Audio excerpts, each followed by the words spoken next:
Olá, graça e paz em nome de Jesus. Hoje faremos a apresentação do panorama do primeiro livro de Samuel. Este livro é um livro de transição. Nele nós encontramos a transição de uma nação antes governada por juízes, escolhidos por Deus, para agora uma nação que será governada por um rei, escolhido pelo povo. Israel tinha um rei invisível que o tornava diferente de todas as demais nações. Agora, Israel quer um rei visível, tornando-a semelhante às outras nações. Nos manuscritos hebraicos mais antigos, os livros de 1 Samuel e 2 Samuel eram considerados um único livro. Mais tarde, eles foram divididos em dois pelos tradutores da versão grega, a chamada Septuaginta. E essa divisão foi seguida na tradução para o latim da Vulgata e pelas traduções modernas da nossa língua e no hebraico. Os primeiros manuscritos hebraicos deram ao primeiro livro o nome de Samuel, uma homenagem ao homem que Deus usou para estabelecer o reino de Israel. Os textos hebraicos subsequentes e as versões em português chamaram o livro dividido de 1 Samuel e 2 Samuel. A Septuaginta designou como o primeiro e o segundo livro dos reinos, e a Vulgata, primeiro e segundo reis, sendo que os nossos primeiro reis e segundo reis são chamados de terceiro e quarto reis. O primeiro livro de Samuel agrupa-se ao redor de três pessoas: Samuel, um patriota e juiz de coração humilde e consagrado que servia a Deus obedientemente; Saul, um rei egoísta, pródigo, ciumento e obstinado, faltoso e infiel na lealdade ao seu Deus. O terceiro personagem é Davi, um homem segundo o coração de Deus, um varão de oração, de louvor, provado, disciplinado, perseguido, mas finalmente coroado monarca de todo Israel. Acompanhe comigo a leitura do livro de 1 Samuel, capítulo de número 8, versos 1 ao 5. Quando Samuel ficou velho, constituiu seus filhos por juízes sobre Israel. O primogênito se chamava Joel e o segundo se chamava Abias. Eles foram juízes em Berseba. Porém, os filhos de Samuel não andaram pelos caminhos dele. Ao contrário, inclinaram-se à avareza, aceitavam suborno e perverteram o direito. Então, todos os anciãos de Israel se congregaram e foram falar com Samuel em Ramá. Eles disseram: veja, você está ficando velho e os seus filhos não andam pelos seus caminhos.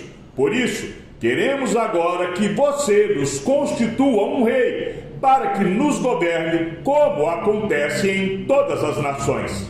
Samuel era um homem idoso, prestes a sair de cena, e havia surgido em Israel uma outra geração com líderes novos e cheio de ideias. Os filhos de Samuel não seguiram o exemplo de seu pai e foram corruptos em suas responsabilidades.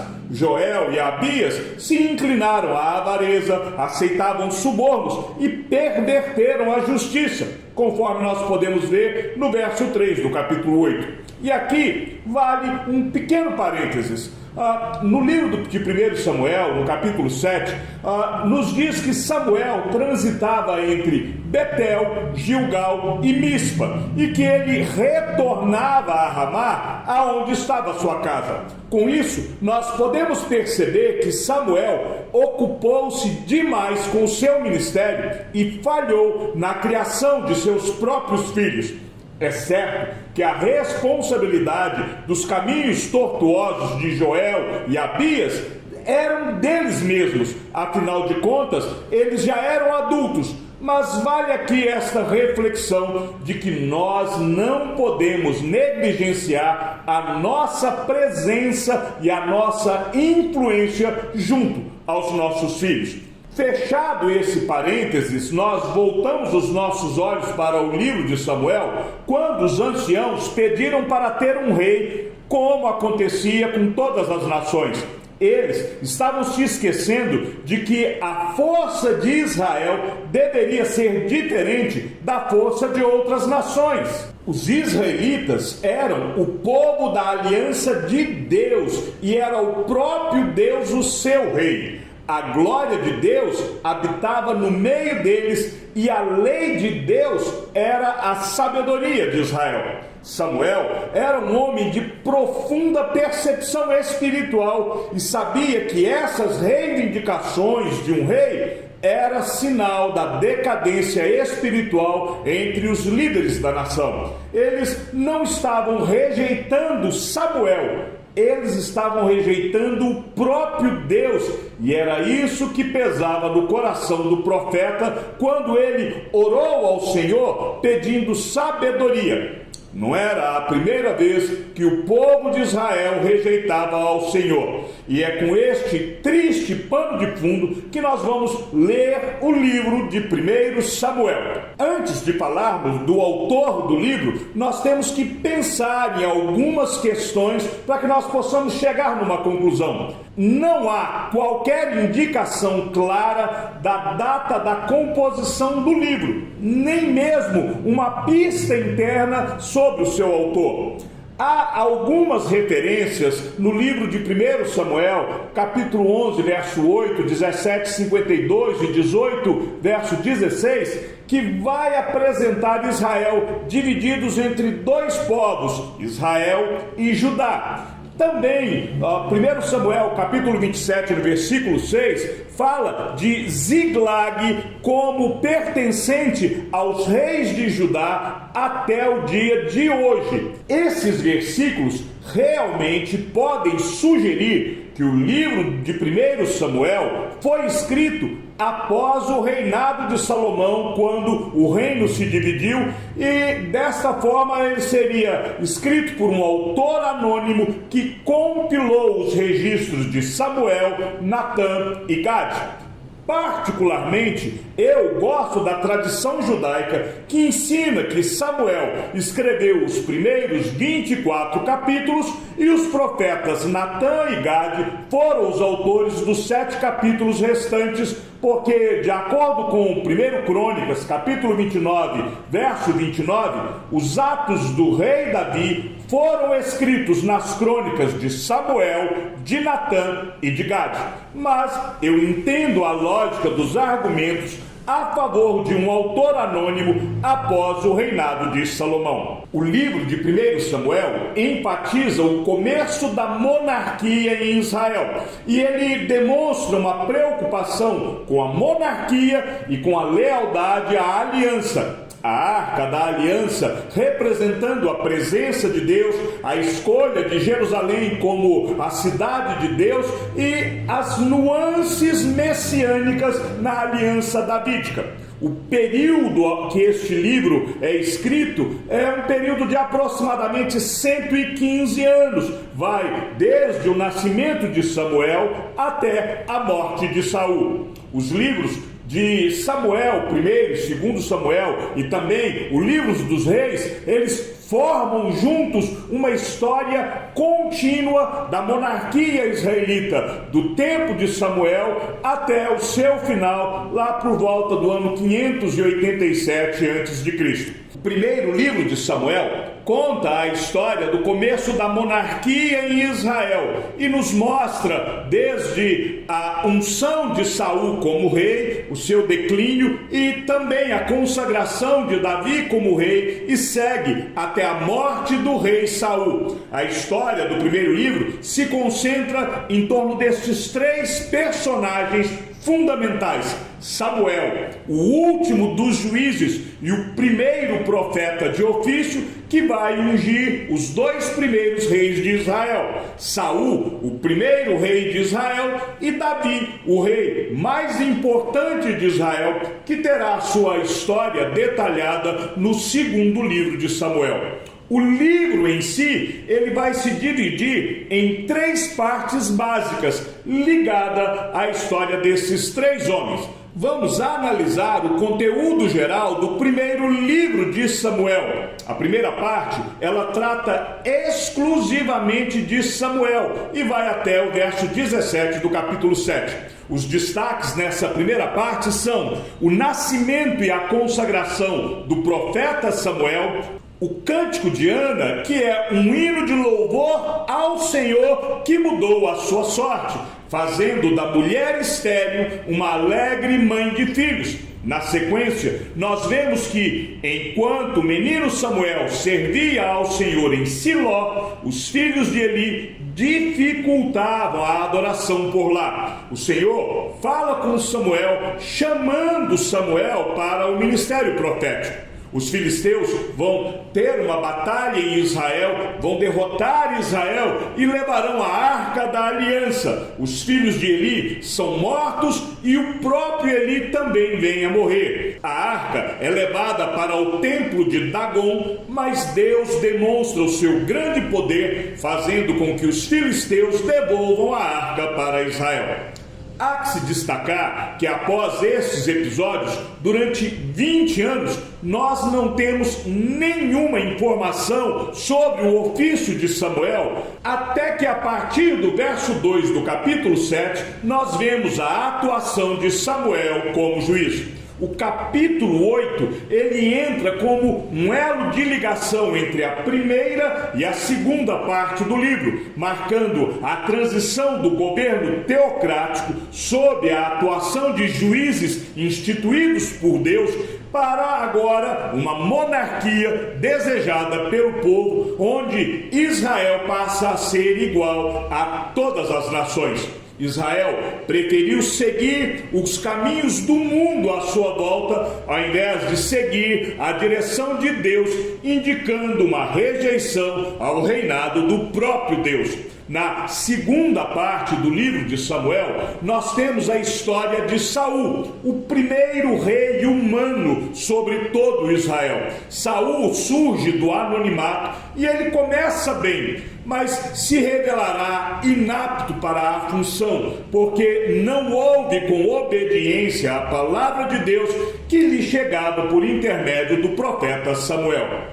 Há que se destacar as advertências de Deus quanto à monarquia. Do capítulo 8 até o capítulo 12, você pode depois fazer um paralelo com o livro de Deuteronômio, capítulo 17, do verso 14 até o verso de número 20. O discurso de Samuel diante do povo marca o final do ministério de Samuel como juiz de Israel. Mas não é o fim do ministério de Samuel como profeta, nem mesmo o seu último discurso para a nação. A autoridade de Samuel como profeta, ela permaneceria e ele ainda iria consagrar o próximo rei após Deus rejeitar o rei Saul. O início do reinado de Saul nos mostra um rei zeloso, mas ele se deixa ser levado pelas circunstâncias e faz coisas à maneira do povo, indo contra a palavra do Senhor. A terceira parte do livro de 1 Samuel se concentra na ascensão de Davi e no declínio de Saul, bem como na constante perseguição do rei Saul ao jovem Davi, buscando matar o seu rival.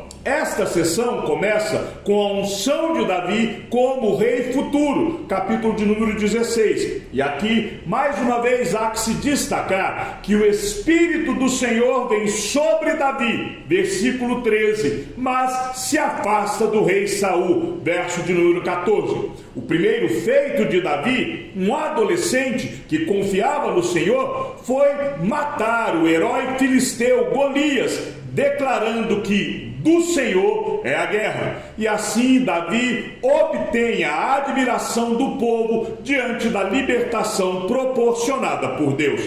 A princípio, todos amavam Davi, inclusive o rei Saul e a sua família, porque Saul vem a contratar os serviços de Davi. Os oficiais de Saul também amavam o jovem guerreiro. Porém, na medida que o sucesso de Davi aumenta, o ciúme de Saul também vai aumentando, resultando em várias tentativas de Saul para matar Davi.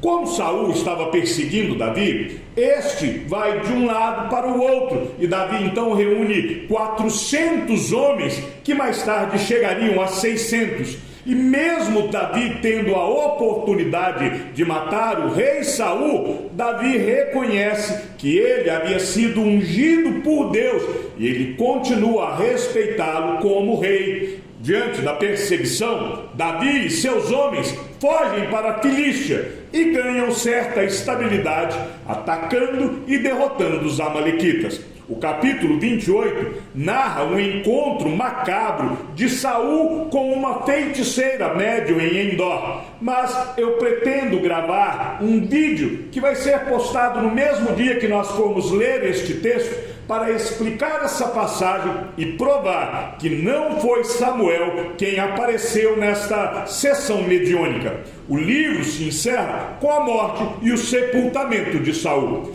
Há algumas grandes doutrinas que nós podemos ver no primeiro livro de Samuel. As principais são a aliança davídica, aonde Deus faz a promessa profeticamente na oração de Ana que estenderia o seu trono e o seu reino eternamente através de Davi.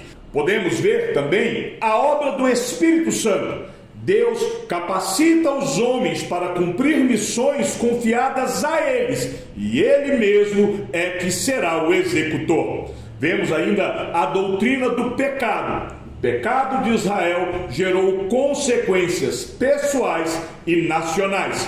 O caráter de Deus também nos é mostrado neste livro, mostrando que Deus é santo, poderoso, providente, justo, soberano e sábio. E também nos mostra que Deus se ira.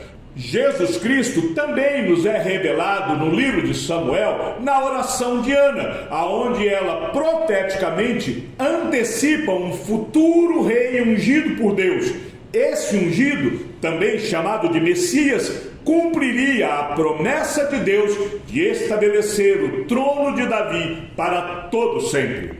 Chegamos ao fim do panorama do livro de 1 Samuel. Que o Senhor seja com o teu espírito e que a graça seja com todos os que amam sinceramente a nosso Senhor Jesus Cristo.